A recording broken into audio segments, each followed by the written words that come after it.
Hello crafters, this is Flavia and I hope all is well. In this video, I will be sharing my newest way of storing the Tim Holtz ink blending tools, and if you're looking for a new storage solution as well, I hope you find this video helpful. Here on my desk are all of the ink blending tools that I own. I decided to get one ink blending tool for each color of Distress Oxide ink pad that I have, so I won't need to wash these tools every time I need to switch colors. I did add stickers with the names of each color to each blending tool just to make it easier for me to quickly find what I'm looking for. This is something that I highly recommend doing if you also have lots of ink blending tools.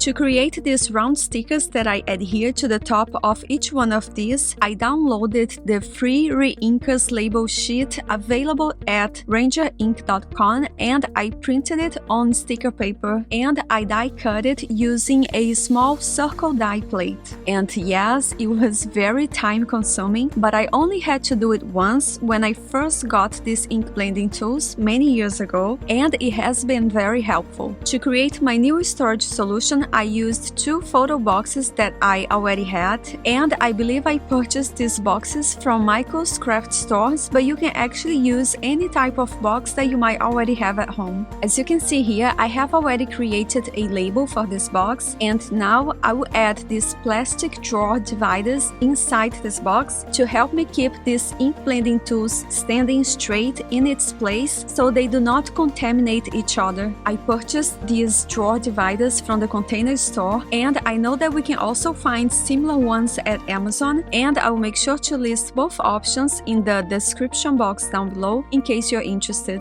These dividers are interlocking and very easy to use. I will begin by snapping off the extra length since these are too long for the boxes that I have. However, I will save these small pieces and later I will add them horizontally inside my boxes so nothing goes to waste. If you can't get the perfect size by snapping off a few pieces, know that we can also trim off these plastic dividers with a pair of scissors, which you will see me doing many times throughout this video. Also, since this is a paper box, I will add a piece of plastic packaging inside under these white dividers to protect this paper box from any ink stains. Since I have one tool for each color, I never clean them up, and that is why I need a permanent spot for each blending tool. Plus, it will just make it easier for me to find what I need, and by keeping these tools organized and of easy access, I will feel more motivated to use them. I used to store these tools inside pencil organizers that I had attached to a wall, and I did share a video in the past showing that storage solution as well. I will include a link for this video in the description box down below so you can check it out later. Both solutions are great options,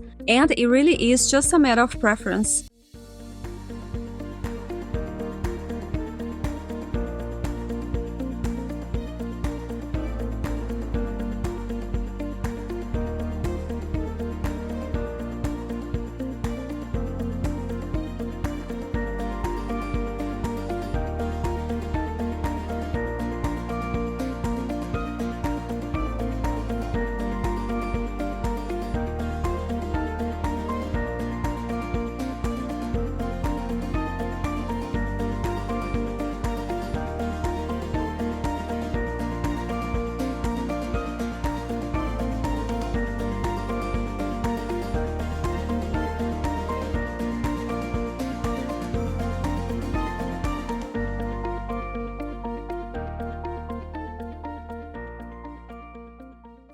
I decided to also print out the Distress Oxide ink pads label sheet, which is what I have here, so I can adhere it to each small section inside my box. This way, I will always be able to put each ink blending tool back in the exact same spot and avoid any color contamination. And now, with all the sections inside this box labeled, I can finally go ahead and place each ink blending tool inside its designated spot. We can also use this storage system to store other craft supplies as well. I really liked how it turned out, and these boxes are just the perfect size. It holds many of these ink blending tools, but at the same time, it is not too big and it doesn't take a lot of space in my small craft room. Plus, it looks very very neat on display. I do not have a lot of drawer space in my furnace/craft room, and I do store most of my supplies on shelves that I have attached to a wall behind my desk. So these boxes have been a great storage solution for my space. I have about 20 of these boxes